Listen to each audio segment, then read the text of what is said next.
So you're interested in picking up a DJI Mavic Mini or perhaps the new Mavic Mini 2. Well, I've had this Mavic Mini in for about a year now, and I gotta say there's some pros and cons to it, so let's get into it. Hey guys, thanks for tuning in. So this has been about a year-long test and evaluation of this DJI Mavic Mini.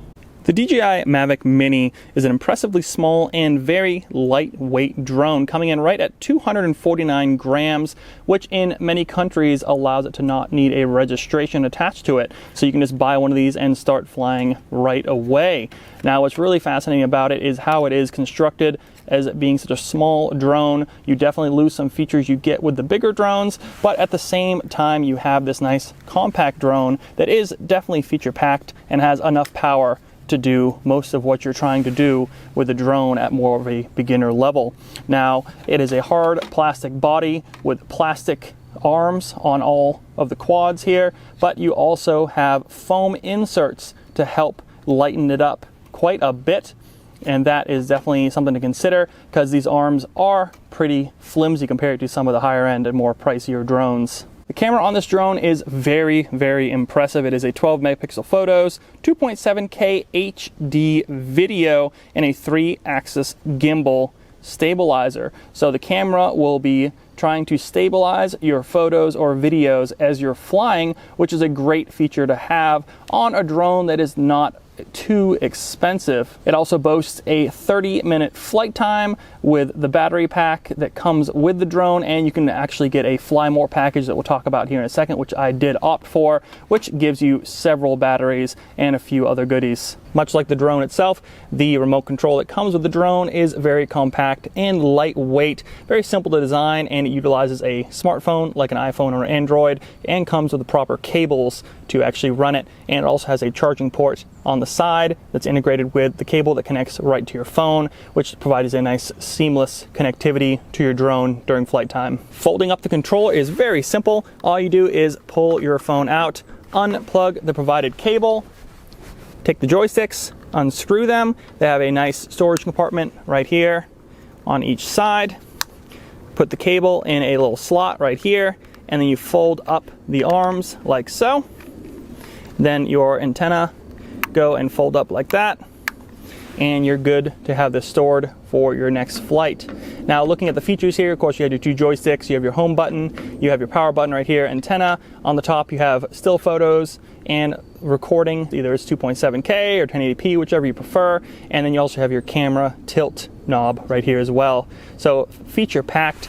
Also, something to consider right here, this is actually a charging port to charge the remote control, which doesn't look like it would fit a normal USB, but it does fit a USB Mini right in there. To fold your drone, you want to start with the back arms. They fold up like so, and then you take your front arms and fold back like this, and that allows you to have a nice compact package. However, you do want to get a small drone bag or maybe a case to store this, as these propellers are fragile and they like to kind of just freely spin around. So if you keep this in your pocket, just beware, you might be breaking some propellers or bend them.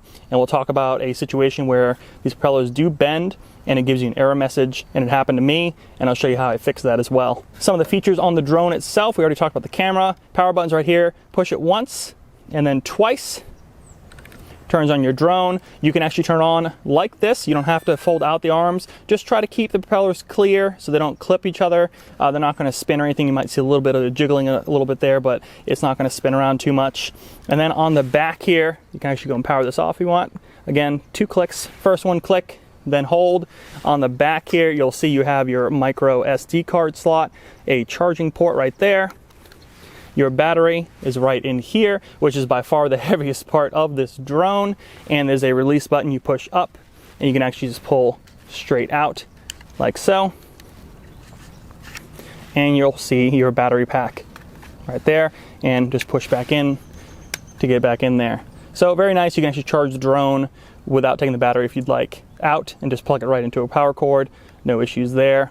And you also have an indicator light on what it's doing. And there's also lights and vibrations that are being done on each of the motors as well to indicate any issues or proper flight is ready to go. Kind of gives you a status of overall how the drone's doing. Something you might notice right off the bat when you open this drone up and take a look at it, these little eye holes that look kind of like eyeballs on the drone almost, these are typically designed for sensors for obstacle avoidance. However, being the price point it's at and the size, there are no obstacle avoidance sensors in there. However, on the bottom here, there is a sensor for landing and taking off, so it'll know when you're approaching ground level and when to land, and we'll talk about that when we talk about how to fly her. But that is something to note. There is no obstacle avoidance. Granted, obstacle avoidance is not guaranteed. I just saw that Talon Sai had one of his drones get caught up in a tree, and it looked like the obstacle avoidance thought the branch was in the way, so it cut right in, went right into a tree. So it's not a guarantee, but it does help. But it's all about how you fly the drone. Just be safe, open areas, and practice before you start doing any tricky maneuvers. That being said, the drone itself is very robust. I've crashed this a few times actually. You can kind of see a couple of the battle scars in there. The plastic is a very cheap, soft plastic. So again, it is a more affordable drone and definitely the cheapest DJI drone they have. As well as the propellers, we had to replace them in the past. I haven't really crashed it too much, but just a couple of, like hitting a couple of branches, things like that. Just doing some more risky maneuvers and also landing in some grass, getting flipped over, hitting pine straw, things like that. Just be careful with it, but it is a relatively robust drone considering its size and again that price point. So definitely no issues with reliability or ruggedness. So you may be asking yourself, well, what do you get when you get either the regular drone or if you get the Fly More package? Well, if you get just the regular drone without the Fly More package, you get the drone itself as well as one of these nifty covers for the gimbals, which is good because you might have saw that I had a couple of scrapes on the camera there, so you can kind of see a little bit how robust it really is of a design. Gimbal still works, camera still works, but just from a couple of little minor crashes there, nothing too catastrophic yet. But you get a nice cover to kind of keep that protected. It just clips on, keep it into storage. You also get one battery pack.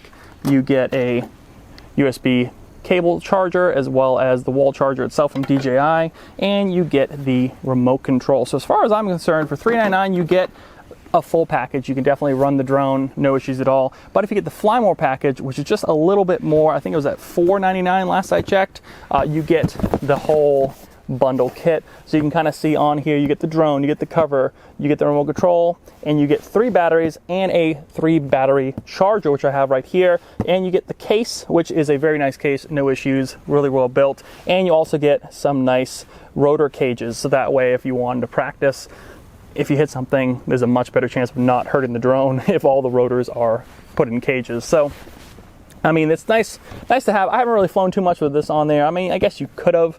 If you really are new to being a drone pilot, maybe put that on to start. But I'll show you this case real quick, which is phenomenal. It's a nice kind of gray cloth case on there, nice handle. I've taken this thing all over the place. You want to take this into your carry-on luggage or bring it around to different places. It's nice and compact, and it is a hard case. And if you open it up, you'll see there's no real storage on the top lid, but on the bottom here, you do have your 3 battery port charger. All right, you can push that there. You can kind of see it lights up, showing you what the battery percentage is on any of the batteries. And if you wanted to charge it, you can actually charge right in here. And you can actually use this as an external battery pack too. If you needed to do maybe charge your camera or something else, you can plug it in right in the side. So a really neat device. Honestly, this alone is like kind of worth the extra money because these batteries are not cheap. So just for a little bit more with a bundle price, you can get the extra couple of batteries there. And then also what's nice is, again, this kit, the bundle kit with the case itself comes with the whole package. You get your drone goes right in here, and you also have some spare cables, whether you have an Android phone or some other device to run with a remote control with your smartphone. And you also have a handful of spare propellers, which has come in handy. So a nice little bundle here, honestly, for the price point. So that's really nice to see from DJI. So everything on the table here, apart from a smartphone, doesn't matter, Android, iPhone, is what you need to fly your drone. And you also need to download the DJI Fly app, which is very specific to just a few models that DJI makes. So it's the DJI Fly app. Now, before you fly your DJI drone, make sure you remove the camera protective cover. All right, you don't want to be flying around with this on there. It'll mess up your gimbal. Grab a fresh battery and your drone. Open up the back compartment here, slide your battery in with the tabs facing up like so. let it click into place like that. Make sure you have your micro SD card in there as well, and close the flap. Then go and grab your arms, go front to back, just like so. You can flip it over and press the button once, press it twice, turn it on. You'll see the motor's kind of wiggling a little bit, but not too bad. It will buzz. Then take your remote. Now this actually brings up a good point in this remote, because I will take my phone and slide it in here to show you that the original cable just recently actually stopped working with my phone. I don't really know if it's a DJI problem actually, because this iPhone connector, little lightning connector here, is notorious for just being awful. Especially if you ever bought cables to replace your original cable that charges your phone, you'll know that the springs on the side are really weak. They don't really connect very well in there. So with this being so short, I connected it in there, didn't work. Flipped this around, which is not long enough to connect with this setup, and it does work. So something's wrong with either the cable or the inside port on here, but these are notorious for being just garbage. So I went ahead and got an aftermarket longer cable, and with that I can go ahead and plug it in like so, and then loop the phone over like this here, and now I have a little extra cable. And then if this one has any issues like that one did, then I can go and just flip it around, and I have the extra cable length, and then you kind of have a second life with the cable. So something to kind of note there. Now to turn it on, double click, just like that, it'll buzz. All right, then open up your app. Once you open up the app, it'll say a little connect here button on the bottom right. Hit that, follow a few different steps, walk through that. It'll connect right to your drone. It's real simple, really intuitive. It doesn't have much issues there compared to other drones that I've tried. Real simple design. DJI really knows what they're doing with these app connectivity. And you also see on the main screen your profile, SkyPixel albums, which shows all of your past pictures and videos. This requires an update currently, so I'm gonna update that real quick, and then we'll go fly. So the update took a couple of minutes there. That happens typically. It'll let you know when you need an update. And on the main screen here, you'll see your return to home. It says it needs a new compass calibration. So if you haven't turned your drone on in a while, it'll let you know that it needs an update like any other tech device.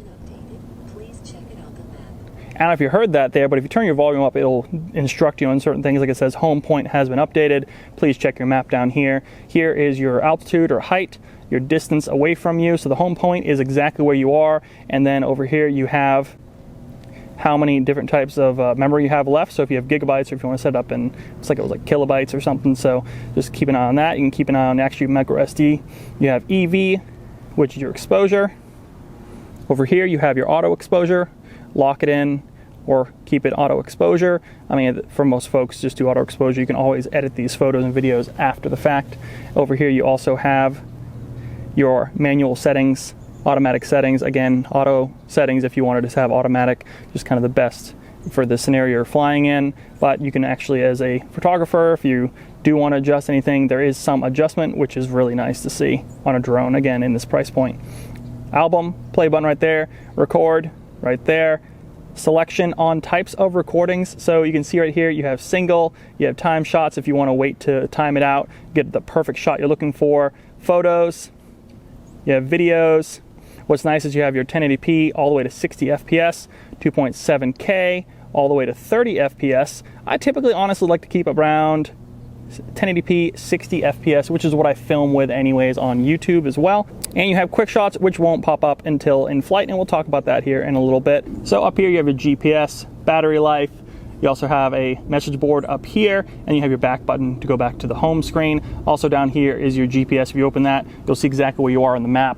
Much bigger map kind of configuration based on a Google map kind of setup. So it's very modern, looks clean, easy to track where your drone is. So that's nice to see for any kind of recovery issues you might have. Up here is the settings.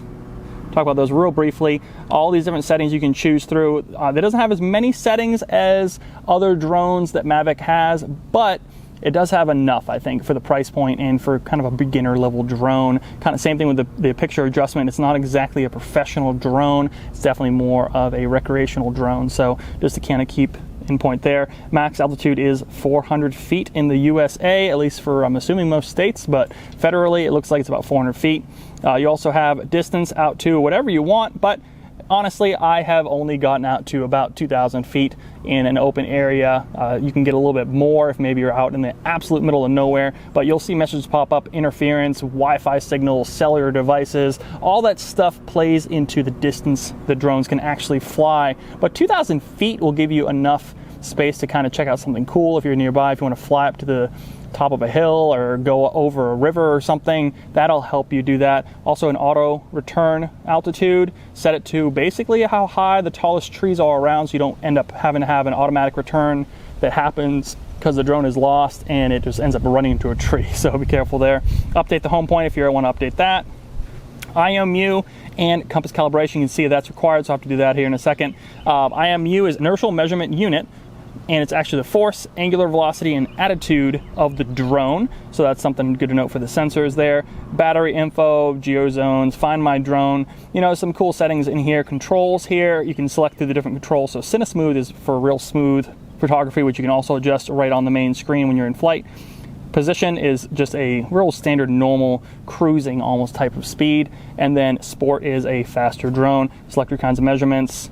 Gimbal, first person view if you wanted to have a fixed position, or if you want follow mode, it'll try to stay centered no matter which way you're turning, which is really nice. So if you're using the gimbal, you can also recenter it as well. So if something happens to it and you don't have access to the actual drone, you can actually use this. Say if it's flying, you can try to use this and try to fix it. Otherwise, of course, bring it back, land it, which is always a safe bet. Camera, a couple different kinds of settings here. Again, SD card. Transmission, talking about frequency settings, channel settings. It shows kind of where you are in the stability, unstable, current channel. So it shows you how much interference you have. Very nice to see. Again, about the drone itself, you can talk about the type of drone, what you want to name it, check for updates or firmware, you know, something you should do regularly. But overall, updates really don't need to be done very often for this drone, just when it's prompted for you to do so, like I'm gonna do right now. So takeoff, real simple. What you do is you actually take both the joysticks and point them down and in, like that. Hold them for about 1 second. It's gonna tell you drone is ready to fly. And here is your settings up here: Sport, CineSmooth, P mode. And then to actually go up, all you do is go up like that. And I'll bring her away from us a little bit so we can talk about her here. So before we talk about the quick shots here and a couple other features you actually can only view while you're looking at the drone while it's flying, check this alert message out right here. So there's an alert message up here that has a pre-flight check right there. Propellers are warped. Restart the aircraft and hover to an open area for 5 minutes. So here's what happens. This is actually an error message that pops up that is a warning saying that one of your propellers or several of your propellers are not operating properly. Now, it doesn't mean your drone is going to just crash out of the sky. It just means that one of them is probably just draining your battery like crazy and it's warped and it might not have the greatest stability in flight. Now, I've already had the back right propeller that I had to go and fix, and what happens is that when you land it, it's going to buzz and let you know the back right one is. So with this one, I'll have to let it land again, see which one is warped, and it's just something regularly you have to do. You need to check and replace the propellers as these alert messages pop up. I don't know what happens to it. It's probably because the drone is so small that it actually has those propellers that are just sitting in the case like that. Maybe you just clip one by putting it in the case too hard. Maybe you accidentally just have in your pocket or something with these drones, and you just got to be careful with them because the propellers seem to be very easily bent and kind of messed up in a way where these alert messages keep popping up. So this is the second time it's come up. But while I have it up in the air before I land it, it's not going to crash or anything like that. You go over to your types of styles of pictures or videos. There's something called Quick Shot. So you have this thing called Droney right here, which is actually pretty cool. It kind of flies the drone straight away from you at an angle. Nice, cool shot there. You have Rocket, which can start right above you and go straight up real fast. You also have Circle. Circle actually circles a point, so you actually go and select where you are in a little square box on the screen, and it'll circle around you. And then you also have helix, which is actually starts in a circle and slowly expands and spirals upward. So some cool shots there, quick shots, very cool. And you can also set your max radius depending on if you don't want to hit any trees and you want to keep it pretty close, 40 feet within you. You know, all the circle ones will let you do that. Especially the helix is something you need to be careful with, because the helix goes out and up, and you just want to be very aware of your surroundings like any other time you're flying the drone. So landing these drones is very easy. It does have that bottom sensor, so as you approach the ground, it'll let you know by slowing down, and then the remote will beep and come to a stop. Now, same thing goes for your hand. So for your hand, you can see as you move up, it senses that your hand, or essentially the ground, is right there, which helps with any kind of crashes. But if you hold down on the joystick, it's a nice easy way to retrieve your drone and land her safely.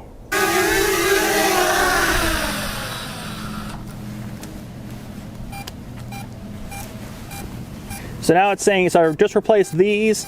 Now it's saying replace these. It's buzzing, and you can really feel it.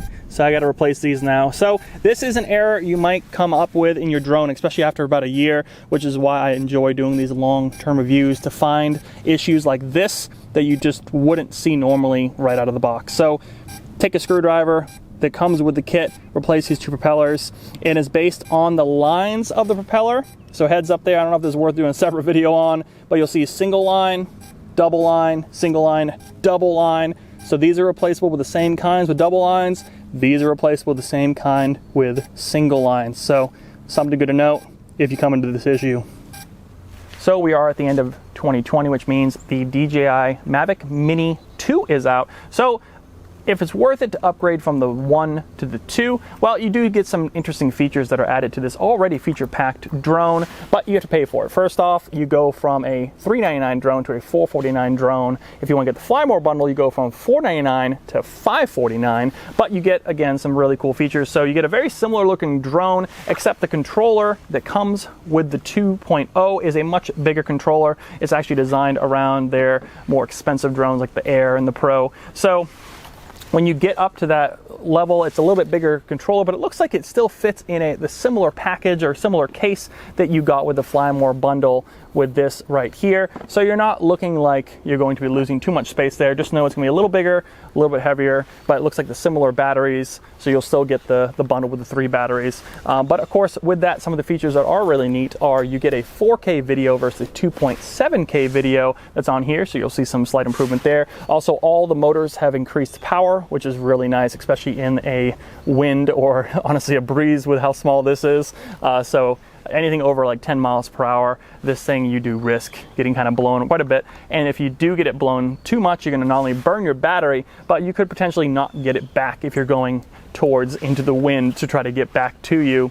Also, it does have a thing called OcuSync connectivity. So OcuSync connectivity is a little bit more advanced than the Wi-Fi connectivity that this drone had. So with the 2.0, you get a much more stable, solid connection, which is good because the range being 2.5 miles on here is increased to, I believe, 3.1 miles on the 2.0, which is actually nice because then you get a little bit more range out of it. But that being said, I haven't even seen anywhere close to 2.5 miles on this Mavic Mini. In fact, I think I've only gotten out to like a couple thousand feet before you start losing connectivity, and that really depends on where you are. If you are in some open space, you might see a mile or two, but it really, if you're in an urban area, you won't see the range that they are quoting, just from my experience. So yeah, other than that, it looks like the camera is exactly the same. It looks like it's more of a software change to get to that 4K on the 2.0. So it really comes up to you if you want to pay the extra $50. Either way, I'll put links down below for you guys to either the 1.0, I guess, versus the 2.0, versus the Fly More for the 1.0, versus the Fly More for the 2.0. So whatever you're interested in, I'll definitely put some links down for you. They're all on Amazon, so no issues finding them, and they look to be in stock pretty regularly, so shouldn't have an issue with any kind of issues like the PlayStation 5. Well, I hope you guys enjoyed this review on the DJI Mavic Mini and a glimpse into what the Mavic Mini 2 has to offer for features over this one. Kind of give you an idea, especially with Christmas coming up, which one should I get? But I gotta say, this is a very, very cool tool to have, being so light, no registration, easy to throw in a backpack, take it with you on trips.